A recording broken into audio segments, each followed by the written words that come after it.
Doctor George പടനിലത്തിൻ്റെയും Ponnamma ആൻറ്റിയുടെയും കുടുംബജീവിതം ഏറെ സന്തോഷകരമായിരുന്നു, അർത്ഥവത്തായിരുന്നു എന്ന് ഡോക്ടറിൻ്റെ വാക്കുകളിലൂടെ തന്നെ നമ്മൾ മനസ്സിലാക്കി. ഇനിയും പൊന്നമ്മ ആൻറ്റി ഈ വിവാഹ ജീവിതത്തെ, കുടുംബജീവിതത്തെ എങ്ങനെ നോക്കിക്കാണുന്നു എന്ന് നമുക്ക് അറിയാം. പൊന്നമ്മ ആൻറ്റിയുടെ വാക്കുകളിലൂടെ തന്നെ ഡോക്ടർ ജോർജ് പടനിലവുമായുള്ള ആ ഒരു കുടുംബജീവിതത്തെ പൊന്നമ്മ ആൻറ്റി എങ്ങനെയാണ് നോക്കിക്കാണുന്നത്? ഞാൻ അസംഷൻ കോളേജിലാണ് ആദ്യം പ്രീ ഡിഗ്രിക്ക് പഠിക്കാൻ വന്നത്. പ്രീ ഡിഗ്രിക്ക് പഠിച്ചുകൊണ്ടിരുന്ന സമയത്ത് ഞാൻ ചങ്ങനാശ്ശേരിയിലായിരുന്നു. ഞാൻ അസംഷൻ ഹോസ്റ്റലിൽ താമസിക്കുകയായിരുന്നു. അപ്പം ജോർജ് കുട്ടിയുടെ ഒരു കസിൻ എൻ്റെ ഒരു വളരെ ക്ലോസ് ഫ്രണ്ടായിരുന്നു. പുള്ളി ഇങ്ങനെ എപ്പോഴും പറയുമായിരുന്നു, ഞാൻ എൻ്റെ ഒരു അമ്മായിയുടെ മകൻ ഇങ്ങനെ ഉണ്ട്, കല്യാണം കഴിക്കുന്ന കാര്യമൊക്കെ അന്നിങ്ങനെ ഞങ്ങൾ ചെറുപ്പിള്ളേർ ഇങ്ങനെ പറയുന്ന രീതിയിൽ പറഞ്ഞിരുന്നു. അത് കഴിഞ്ഞ് ഞാൻ പ്രീ യൂണിവേഴ്സിറ്റി കഴിഞ്ഞിട്ട് പിന്നെ സെൻറ്റ് തെരേസ്യാസിലാണ് ബാക്കി ബി എക്ക് പഠിക്കാൻ പോയത്. ബി എക്ക് പഠിക്കുന്ന സമയത്ത് സെക്കൻഡ് ഇയറൊക്കെ ആയപ്പോഴത്തേക്ക് വീട്ടിലായിട്ടു ഈ കല്യാണാലോചന മതി എന്നുള്ള മട്ടിൽ ഞാൻ എൻ്റെ അമ്മച്ചിയോട് പറയുമായിരുന്നു, എനിക്ക് ഈ കല്യാണം മതി. അപ്പോൾ എൻ്റെ അമ്മച്ചി ചോദിക്കുമായിരുന്നു, എനിക്ക് എന്താ അറിയാം, ഈ കൊച്ചിനെ കണ്ടിട്ടുണ്ടോ? ഞാൻ പറഞ്ഞു കണ്ടിട്ടൊന്നുമില്ല, കേട്ടിട്ട് മാത്രമേ ഉള്ളൂ എന്ന് പറയും. അപ്പം ഞാൻ എൻ്റെ അപ്പച്ചനും അമ്മയ്ക്കും ഒരു ഒറ്റ മകളായിരുന്നു. എനിക്ക് ബ്രദേഴ്സ് സിസ്റ്റേഴ്സ് ഒന്നുമില്ലായിരുന്നു. എന്തോ എൻ്റെ ഇഷ്ടം സാധിച്ചു തരുമെന്നല്ല തീർച്ചയായിരുന്നു എൻ്റെ അപ്പച്ചന്. പക്ഷേ അമ്മച്ചിയോട് ഇങ്ങനെ പറഞ്ഞ് അമ്മച്ചിക്ക് ഇതിനോട് താല്പര്യമായി. അപ്പോൾ ഞങ്ങൾക്ക് വേറെ കോമൺ ആയിട്ട് വേറെ പലരും ഇങ്ങനെ ആലോചന, ഈ കല്യാണം തന്നെ ആലോചന കൊണ്ടുവന്നു. എൻ്റെ അപ്പച്ചനൊക്കെ വന്ന് യൂട്ടി മെഡിക്കൽ കോളേജിൽ അവസാന വർഷം പഠിക്കുമ്പോൾ വന്ന് കണ്ടിട്ടൊക്കെ പിന്നെ ഒരു കൊല്ലത്തോളം ഇങ്ങനെ നീണ്ടുപോയി ആലോചനയെക്കുറിച്ച് വന്നെങ്കിലും അപ്പം എനിക്കറിയില്ലായിരുന്നു. അപ്പം ഞാൻ എൻ്റെ വീട്ടിൽ പറയുമായിരുന്നു, എനിക്ക് ഈ കല്യാണം മതി, വേറൊരു കല്യാണവും ആലോചിക്കുകയേ വേണ്ട എന്ന്. അപ്പം അങ്ങനെയാണ് ഞാനങ്ങനെ ഉറച്ചു നിന്ന് കല്യാണത്തിന് ഇത് മതിയെന്ന് പറഞ്ഞ് അങ്ങനെ ഇപ്പോൾ ഈ കല്യാണത്തിന് എൻ്റെ അപ്പച്ചൻ പിന്നെ സമ്മതിച്ചത്.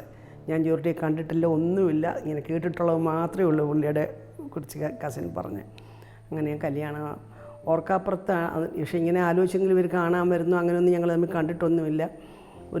എൻ്റെ അമ്മച്ചി, എൻ്റെ മദറെ അമ്മച്ചിയുടെ ബ്രദേഴ്സിനോട് പറഞ്ഞിരുന്നു, ജോർജ് കുട്ടി അന്ന് എടമറയിൽ ജോലി ചെയ്യുകയാണ്, ആദ്യമായിട്ട് പഠിത്തം കഴിഞ്ഞ് അവിടെ പോയി പയ്യനെ ഒന്ന് കണ്ടിട്ട് വന്നിട്ട് നിങ്ങൾ എന്നോടൊന്ന് പറയണം. അപ്പം എൻ്റെ അമ്മാച്ചന്മാരാ പോകാം, ധൃതിയിലല്ലേ, ഞാൻ പഠിക്കുകയാണല്ലോ എന്നും പറഞ്ഞിരുന്നു. അങ്ങനെ ഇരുന്നപ്പം ഒരു ദിവസം ജോർജ് കുട്ടിയുടെ ഒരു കസിൻ അമ്മാവനോ മറ്റോ എൻ്റെ അമ്മാവനോട് പറഞ്ഞു, അമ്മാച്ചനോട് പറഞ്ഞു, ഇങ്ങനെ ജോർജ് കുട്ടിക്ക് കല്യാണങ്ങൾ വേറെ പലത് പറയുന്നുണ്ട്, നിങ്ങളുടെ പെങ്ങളുടെ മോക്ക് വേണ്ടി ആലോചിച്ച് നിങ്ങളെന്താ ഒന്നും മറുപടി പറയാതിരിക്കുന്നതെന്ന്. അപ്പോൾ എൻ്റെ അമ്മാച്ചന്മാർ അന്ന് തന്നെ പിന്നെ കോട്ടയത്തുനിന്ന് എടമറയിലാണ് ജോർജ് കുട്ടി ജോലി ചെയ്തത്. അവിടെ ചെന്നു ജോർജ് കുട്ടിയെ ചെന്ന് കഴിഞ്ഞപ്പോൾ ഇവർ ചെറുക്കൻ കാണാൻ ചെല്ലുകയാണെന്നും പറയണ്ട. എൻ്റെ ഒരു ഇളയ അമ്മാച്ചൻ ഗവൺമെൻറ് കോൺട്രാക്ടറായിരുന്നു. അപ്പോൾ അവർ അങ്ങനെ കോൺട്രാക്ട് പണി പഠിക്കാൻ ചെന്നാണ്. ഡിസ്പെൻസറിയിൽ ചെല്ലുമ്പം പറഞ്ഞാൽ മതി എന്നും പറഞ്ഞ് അവരവിടെ ചെന്ന് ജീപ്പിലോ മറ്റോ ചെന്ന് അവിടെ ഇറങ്ങിയ ഉടനെ ജോർജ് തന്നെ ഇറങ്ങി വന്നു എന്ന് പറഞ്ഞു. ഇറങ്ങി വന്നു ആരാന്നപ്പം അവർ പറഞ്ഞു, ഞങ്ങളിങ്ങനെ ഗവൺമെൻറ് കോൺട്രാക്ടേഴ്സാണ്, അത് നോക്കാം എന്നാണെന്ന് പറഞ്ഞു. അപ്പോൾ കയറിയിരിക്കുന്നൊക്കെ പറഞ്ഞ് ചായയൊക്കെ വരുത്തി കൊടുത്തെന്ന് പറഞ്ഞു. കൊടുത്തു കഴിഞ്ഞ് അപ്പോൾ പിന്നെ അവർ പറഞ്ഞു, ഞങ്ങൾ കള്ളം പറഞ്ഞതാണ്, ഞങ്ങളുടെ പെങ്ങളുടെ മകളാണ്, പനയമ്പാലയാണ് എൻ്റെ വീട്, അവിടെ മകളന് വേണ്ടി കല്യാണ ആലോചനയ്ക്ക് വന്ന. അപ്പോൾ പുള്ളിയെ ചോദിച്ചെന്ന് പറഞ്ഞാൽ എൻ്റെ വീട്ടിലൊന്നും അറിയിക്കാവോ എന്ന് ചോദിച്ചു. അന്ന് ഫോണൊന്നും ഇല്ലല്ലോ ഇങ്ങനെ വിളിക്കാനും പറയാനും. അപ്പോൾ അവർ പറഞ്ഞു, ഞങ്ങൾ നാളെ ഞങ്ങളുടെ പെങ്ങളുടെ അടുത്ത് പോയി പറഞ്ഞിട്ട് അറിയിക്കാമെന്ന് പറഞ്ഞു. പക്ഷേ അന്ന് തന്നെ ഇവർ പോയ ഉടനെ അവിടുന്ന് എന്നോട് പറഞ്ഞു, 2-3 മൈൽ നടന്നൊക്കെ ഇടമറിയിൽ നിന്ന് ബസ്സൊന്നും കിട്ടുകയല്ലോ, ഒന്ന് കാറുമൊന്നുമില്ല. നടന്ന് വന്ന് പാലായിലൊക്കെ ബസ് കയറി സന്ധ്യയായപ്പോൾ ഇവരുടെ വീട്ടിലെത്തി, ജോർജ് കുട്ടിയുടെ വീട്ടിലെത്തി എന്ന് പറഞ്ഞ് എത്തുമ്പോഴത്തേക്ക് ഇങ്ങനെ ഒരു അങ്കിളുണ്ടായിരുന്നു ജോർജ് കുട്ടിയുടെ അമ്മാച്ചൻ ഈ കല്യാണം വലിയ താല്പര്യമായിട്ട് എപ്പോഴും എൻ്റെ അപ്പച്ചൻ്റെ അടുത്ത് പറയുമായിരുന്നു. അമ്മാച്ചൻ്റെ അടുത്ത് വന്ന് പറഞ്ഞിങ്ങനെ സന്ധ്യ സമയത്ത് ഇങ്ങനെ അവർക്ക് താല്പര്യമുണ്ട്, ഇങ്ങനെ അമ്മാച്ചന്മാർ കാണാൻ വന്ന്. അങ്ങനെ രാത്രിയിലാണ് വന്ന് എന്നെ കാണാൻ ജോർജ് കുട്ടിയും ജോർജിയുടെ ജ്യേഷ്ഠനും ജോർജ് കുട്ടിയുടെ അമ്മാച്ചനും കൂടി ഞങ്ങളുടെ വീട്ടിൽ വന്നിങ്ങനെ. അപ്പം എൻ്റെ ഫാദർ പൊളിറ്റിക്സിലൊക്കെ ഉള്ള ആളായിരുന്നു. അപ്പോൾ എപ്പോഴും ഞങ്ങളുടെ വീട്ടിൽ ഇങ്ങനെ ഇഷ്ടം പോലെ ആൾക്കാർ വരികയും എടുക്കുകയൊക്കെ ചെയ്യും. ഒരു കാറ് സന്ധ്യ സമയത്ത് വന്ന് മുറ്റത്ത് നിർത്തിയപ്പം അപ്പോൾ ആരോ അപ്പുറത്തെ മുറിയിൽ അച്ചാച്ചനോട് ഇങ്ങനെ കുറേ സിസ്റ്റേഴ്സൊക്കെ വന്ന് സംസാരിക്കുന്നുണ്ടായിരുന്നു.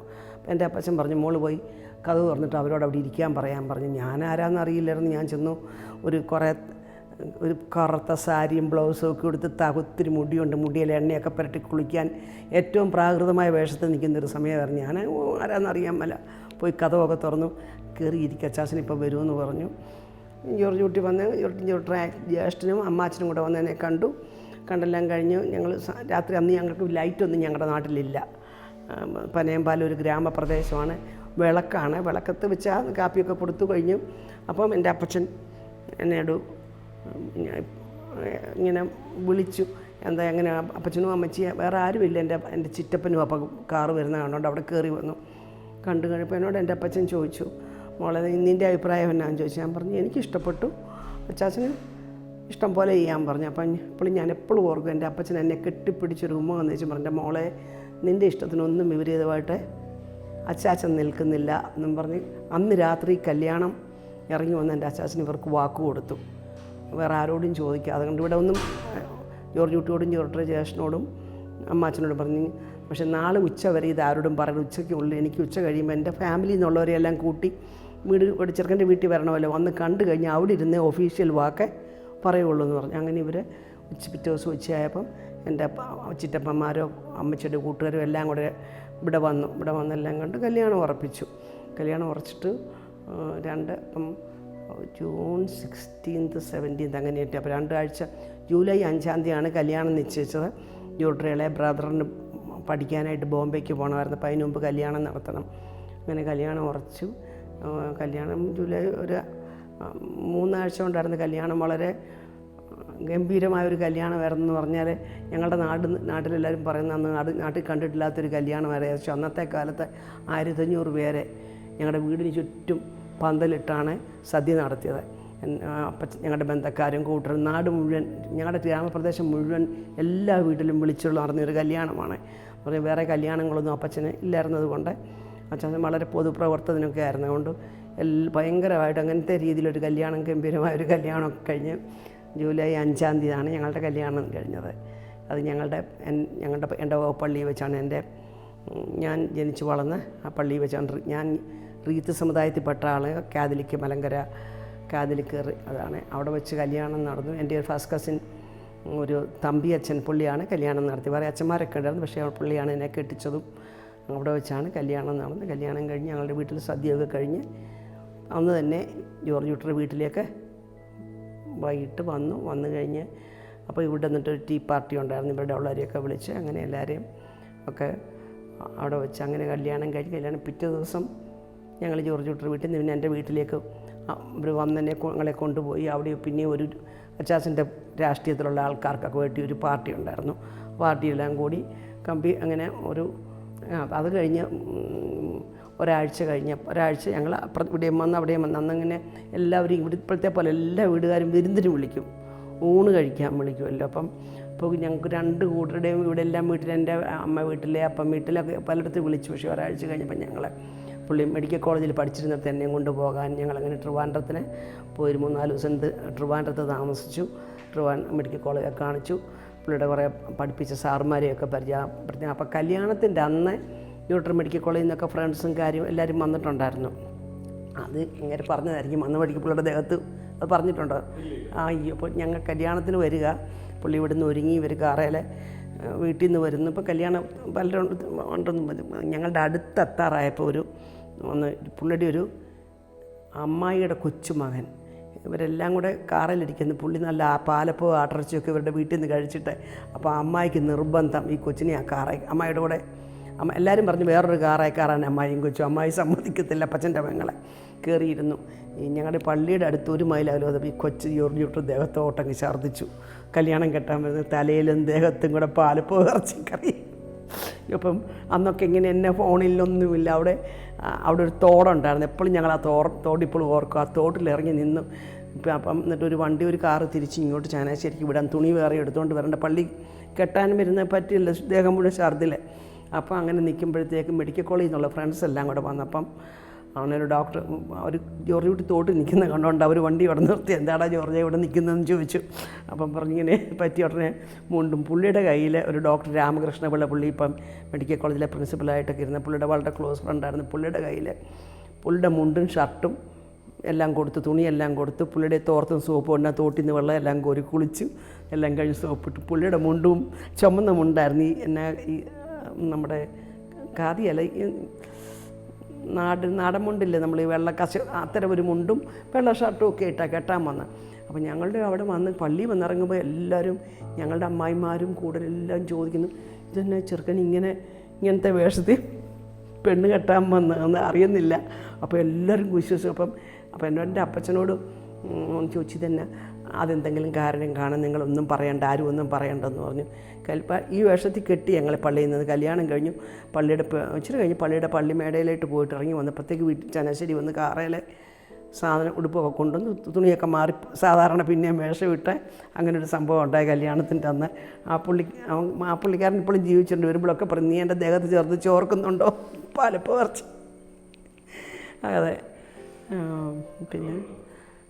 പിന്നെ കല്യാണം കഴിഞ്ഞിട്ട് ഞങ്ങളുടെ വീടുകളിലൊക്കെ വിരുന്ന് പോവുകയും വളരെ എല്ലായിടത്തും ജോർജ് കുട്ടറിയുടെ വീടുകളിലും പിന്നെ എല്ലാവരെയും പ്രായമായവരൊക്കെ പോയി കാണുക. അങ്ങനെ കഴിഞ്ഞിട്ട് 3 ആഴ്ചത്തേക്ക് പുള്ളിക്ക് അവധി ഉണ്ടായിരുന്നു. അത് കഴിഞ്ഞ് തിരിച്ച് ഇടമറിയിലേക്ക് ജോലിക്ക് പോയെങ്കിലും മിക്കവാറും വീക്കെൻഡിൽ വരുമായിരുന്നു. അന്ന് എനിക്കൊന്നൊരു 3 മാസം കഴിഞ്ഞപ്പം ഇവിടുന്ന് ട്രാൻസ്ഫറായിട്ട് കോട്ടയം മെഡിക്കൽ കോളേജിലേക്ക് ട്യൂട്ടറായിട്ട് വന്ന് ചേർന്നു. ഇടമറിയിൽ നിന്ന്. അപ്പം പിന്നെ ഞങ്ങളവിടെ ഒരു ക്വാർട്ടേഴ്സൊക്കെ എടുത്ത് അവിടെ ഞങ്ങൾ താമസിച്ചുകൊണ്ടാണ് അവിടെ ഒരു വർഷം 1.5 വർഷം ഒരു വർഷം കഴിഞ്ഞപ്പോഴത്തേക്ക് അവിടുന്ന് ട്രാൻസ്ഫർ വാങ്ങിച്ചായിട്ട് കോഴിക്കോട് പോയി. അവിടെ വെച്ചാണ് ഞങ്ങളുടെ മൂത്ത മകൻ ജനിക്കുന്നത്.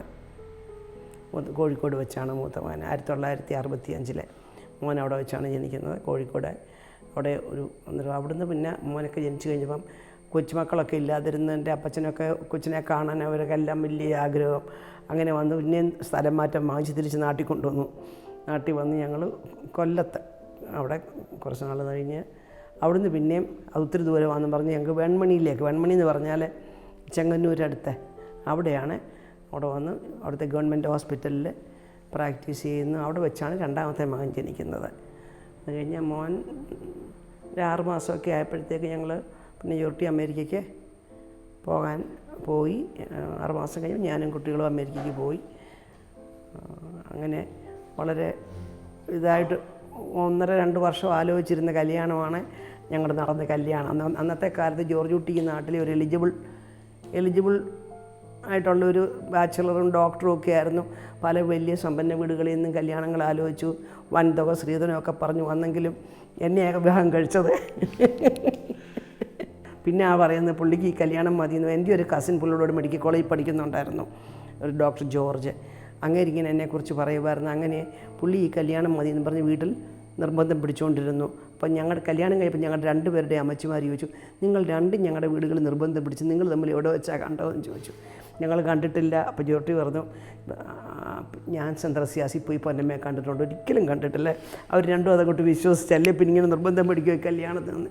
അങ്ങനെ ദൈവനിശ്ചയമായിട്ട് വന്നൊരു കല്യാണമെന്ന് ഞാൻ പറയും. 1.5 വർഷം ഇങ്ങനെ ഞങ്ങൾ ഈ കല്യാണം മതിയെന്നും പറഞ്ഞ് 2 പേരും കാണാതെ വിവാഹത്തിൽ ഇത് മതിയെന്നും പറഞ്ഞ് നടന്ന കല്യാണമാണ് ഞങ്ങളുടെ കല്യാണം. ഇനിയൊരു ജന്മം ഉണ്ടെങ്കിലും അങ്ങനെ ദൈവം വിടുകയാണെങ്കിൽ ഞങ്ങൾ ഒന്നിച്ചു വരണമെന്നാണ് എൻ്റെ ആഗ്രഹം. ഒരു റിഗ്രറ്റ്സ് പോലും ഒരു ദിവസത്തേക്ക് പോലും ഉണ്ടായിട്ടില്ല ഈ അങ്ങനെയുള്ള കല്യാണം എന്ന് പറഞ്ഞാൽ. എനിക്ക് എൻ്റെ അപ്പനും അമ്മയ്ക്കും കല്യാണം കഴിക്കാൻ വാക്ക് കൊടുക്കുന്നതിന് ഒറ്റ കാര്യമേ എൻ്റെ അപ്പച്ചൻ ഡോക്ടറോട് ചോദിച്ചുള്ളൂ, കല്യാണത്തിനൊക്കെ സമ്മതിക്കാം, പക്ഷേ എൻ്റെ മോളെയും കൊണ്ട് ഇന്ത്യ വിട്ടെങ്ങും പോകരുതേ എന്ന് പറഞ്ഞ് എനിക്കൊരു മകളേ ഉള്ളേ. പക്ഷേ കല്യാണം കഴിച്ച് കഴിഞ്ഞ് 3 വർഷം കഴിഞ്ഞപ്പോൾ ഞാനായിരുന്നു നിർബന്ധം പിടിച്ച് നമുക്ക് പോകാൻ ഒരു ചാൻസ് കിട്ടിയതല്ലേ, പോയി എല്ലാ സ്ഥലങ്ങളൊക്കെ കണ്ടു കേട്ട് വരാമെന്ന് പറഞ്ഞ് ഞങ്ങൾ പോയി. എല്ലാം അപ്പോൾ ജോർജ് കുട്ടിയുടെ പേരൻസും പറയുമായിരുന്നു, ഒരിക്കലും പോകരുത്, അവർക്ക് വേറെ മക്കളൊന്നുമില്ല, നീ ഇവിടെ തന്നെ നിൽക്കണമെന്ന് മകനോട് പറയുമായിരുന്നു.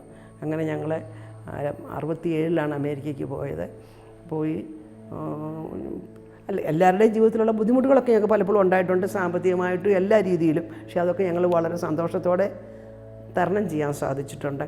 പുള്ളി വളരെ ഇൻഡിപെൻഡൻ്റ് ആയിട്ടുള്ള ആളായിരുന്നു. പുള്ളിക്ക് ഇങ്ങനെ ഇപ്പം വേറെ പിന്നെ ഞങ്ങളുടെ 2 പേരുടെയും വീടുകളിൽ നിന്നൊന്നും പൊതിഞ്ഞ് കെട്ടിക്കൊണ്ടുവന്നൊന്നും ഞങ്ങൾ താമസിക്കുന്നിടത്തൊക്കെ പുള്ളി ഉണ്ടാക്കുന്ന കാശ് കൊണ്ട് ജീവിക്കാൻ ഞാൻ പഠിക്കണമെന്ന് നിർബന്ധമുണ്ടായിരുന്നു. ഒറ്റമകളായിട്ടൊക്കെ വളർന്നെങ്കിലും 10 രൂപകൾ 10 രൂപ കൊണ്ട് കഴിയാൻ ഞങ്ങൾ സന്തോഷത്തോടെ അതൊക്കെ ഞങ്ങൾ അഡ്ജസ്റ്റ് ചെയ്തു. ഒരു കുഴപ്പവും ഇല്ല. അതുകൊണ്ട് ഇങ്ങനെ ഒരു സാധനവും ഇങ്ങനെ വേണമെന്നോ ആഗ്രഹം അങ്ങനെയൊന്നും കാശുണ്ടായപ്പോൾ അല്ല, അതുവരെ ഞങ്ങൾ വളരെ ഉള്ളത് കൊണ്ട് ജീവിച്ചിട്ടാണ് ഞങ്ങൾ. പിന്നെ അത് എൻ്റെ അമ്മച്ചി അപ്പച്ചനും ഇപ്പോൾ എന്തെങ്കിലുമൊക്കെ ഞാൻ മെഡിക്കൽ കോളേജിലൊക്കെ ആയിരിക്കുമ്പോൾ ഞങ്ങൾ മെഡിക്കൽ കോളേജ് കോട്ടയത്ത് താമസിക്കുമ്പം ഞാൻ വീട്ടിൽ നിന്ന് സാധനങ്ങളൊക്കെ കൊടുത്തു വിടുമായിരുന്നു. അപ്പോഴത്തേക്ക് പറയോട് അങ്ങനെ കൊടുത്തു വിടണ്ട, അത് പറ, നമുക്കുള്ളത് കൊണ്ട് കഴിയണമെന്ന്. അപ്പോൾ എൻ്റെ അമ്മച്ചി പറയുമായിരുന്നു, ഒരിക്കൽ അത് നട്ടലുള്ള ആങ്കൊച്ചാവുണ്ട്, അവൻ്റെ നട്ടലിൽ കളയരുതുകൊണ്ട് അവർക്ക് വേണമെങ്കിൽ അവർ ചോദിച്ചോളൂ, അന്നേരം കൊടുക്കാവുള്ളൂ. അങ്ങനെ പുള്ളിക്ക് നിർബന്ധമായിരുന്നു.